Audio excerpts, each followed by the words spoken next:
Hello everyone, hope you're doing well. Today we're going to talk about the Jaguar GR.1A. This is the second Jaguar that is available in the British tech tree, and it comes after the GR1. The big difference between this and the GR1 standard is you get access to stock missiles. You get the stock AIM-9Gs, and also you actually get access to countermeasures. So that's, pretty much why it's at this BR in there.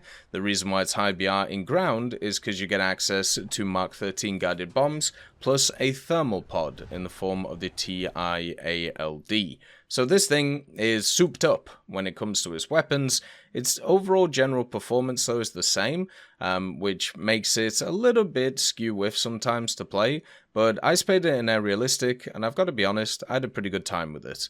The Jaguar is one of those vehicles which, since it gets access to stock missiles, you don't feel completely worthless at the start of its grind. At 10.3, there are a lot of very good monsters, but also, if you get fully upted, you're going to be in a really rough time. 11.3 is super strong, and also there are quite a few 11.0s, which are very good.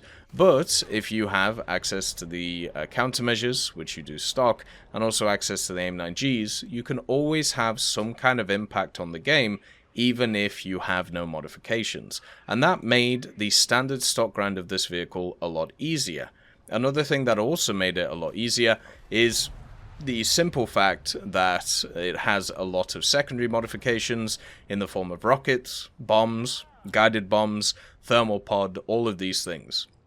And since I was spading it in aerialistic, I didn't have to worry about any of those things. So half the modifications I could ignore and then just go for the flight performance ones and stuff like the G-suit and the cover and also the airframe to get this thing up to snuff and get it moving as fast as it can go. This is a Mach 1 capable aircraft. It can go pretty quick. It can actually outrun a lot of vehicles, especially if you keep its speed up.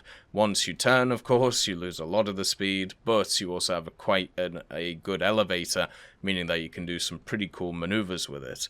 The Jaguar GR1A, I found the easiest way to play it in aerialistic was you go up to about 2,000, 3,000 meters. You stay away from the battlefield. If you're at 11.3, don't do this, but every other BR, go to 2,000, 3,000, sit on the side, wait for the initial engagements, and then go above the fights, because everybody will try and sit at ground level, and then you fire your AIM-9Gs down into people. The AIM-9G seeker head is generally pretty good.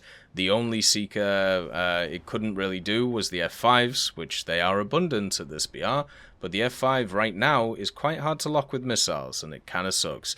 But the AIM-9G missile is so much better than the J, and also many others, because it has a long burn time and is very quick. So what this means is with a vehicle like the Jaguar GR1, you can actually be miles away from the fight and you can just hammer in these missiles from 3k, even 3.5k, or sometimes 4k in terms of stuff like A10s if you run into them, and you can just chuck them and they will hit because they have great burn on them. So it just works very well for the vehicle in that way. I had a really, really good time using the missiles, especially since you had them stock. Now obviously countermeasures do get in the way. You do have to be a bit careful of the countermeasures because you will eventually run into a lot of vehicles with them, so you have to use the missiles sparingly since you only get 2 of them. But you do have the 30mm ADENs to back up. It took me a while to get used to the ADENs on this thing, and the basic reason why is the rudder kicks. And there's a few vehicles that do this, right? So for me, when I play a vehicle, I mainly actually use the keyboard to fly it, and then I use the mouse for micro adjustments. So 90-95% of the time you see me flying something, I am actually flying it in a way with the keyboard, and then I'm using the mouse to look around. And then when I go in for shooting and stuff like that, I actually then take over with the mouse. There is this weird interaction with some planes. It happens with the Jaguar, and it happens with a few others, where when you switch from keyboard to mouse, the rudder kicks, and it kicks to try and align itself straight, and that means that it kicks your guns off target. Now, this doesn't seem like a bad thing, right? Because it means, oh, you got a sensitive rudder. That's good. It means you're more maneuverable. And this thing is very maneuverable, especially at speed. You can make people overshoot all the time and get guns on them. It works very well, even against F5s. But the major issue with it as well is if you do that, you will end up in situations where you will be trying to get guns on target and your whole tail will just kick and you'll miss. And that happens so much, and it was very infuriating. But also, that is something that I can actually change, and I know that's more on me.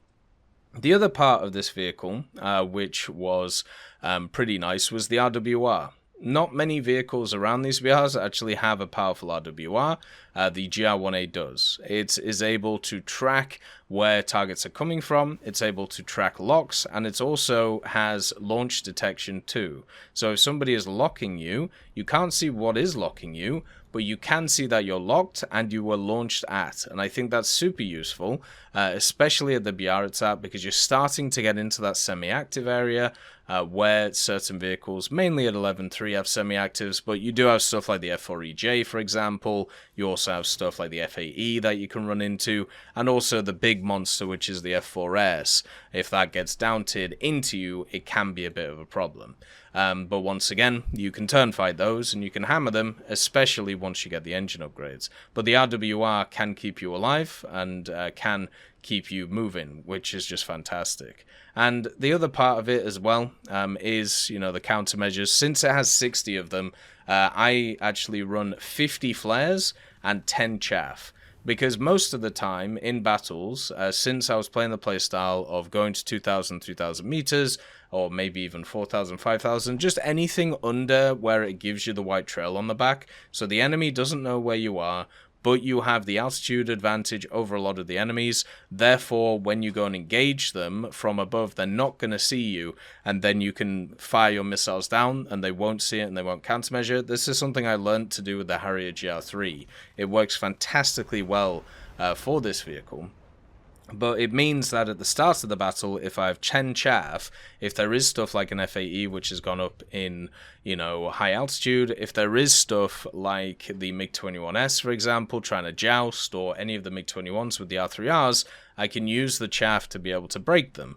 But I don't need a ton of the chaff over the extent of the battle. If I'm head-onning an F4S, then I'm in the wrong position, right? But at the start of the game, if I get caught out by somebody being in a position, then yeah, it's a bit of a pain. But you want to bring the chaff for that. So for me, 50 flares, 10 chaff works fantastic. And now that I have it spaded out, one of the big things is you can get bombs, you can get rockets, and you can get guided munitions. So I think it's a good idea to spade it out in air realistic, because you'll spade it out quicker than you will in ground realistic. Also, there are more ground targets to hit, and the AIM-9Gs give you that ability to actually do air-to-air stuff, and the GR1 is maneuverable and can work very well. I ended up going 105 air kills to 21 deaths, 70% win rate, but I mainly put that down to the fact that there's a ton of premium players around right now, and a lot of them don't know what they're doing, but also some ground target kills too, which made it easier to grind through. And now I have a fully spaded Jaguar GR1 or GR.1A I should say, that I can take into that 10-3 wonderful lineup for ground and just use with the guided munitions and have a great time with. The Vickers Mark 7, the Challenger Mark 3, the Desert Warrior, the Stormer, the Bishmar. It's a fantastic lineup, and the Jaguar is a perfect CAS vehicle for it. Super fun spade. If you haven't used 9Gs before, make sure to get them used, and I'll see you next time.